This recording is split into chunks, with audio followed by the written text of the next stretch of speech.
Бубрежно болни пациенти утрината излетало од патот меѓу Штип и Радовиш. Интервенирале пожарникарите за да ги излечат четворицата повредени пациенти од возилото. Наместо на дијализа, четворица пациенти од Радовиш рано утринава завршиле на ортопедија и хирургија во Штипската клиничка болница. Сообраќајната несреќа се случила на делницата Штип-Радовиш, кај 8-миот километар. Поради голомразицата, автомобилот со петмината радовишани излетал од патот и удрил во дрво. Повредените се надвор од животна опасност. Имаат набиености на меките делови на главата и по телото.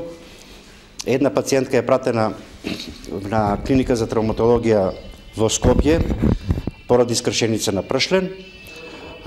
Од останатите 4, една пациентка има скршеница на левата подлактица. Први на местото на несреќата пристигнале пожарникарите, кои сечејќи го кровот на автомобилот, успеале да спасат еден од пациентите кој бил приклештен на задното седиште. Имаше повредени лица извадени надвор од колото, една жена беше натре, приклештена од настрадатата штета што е.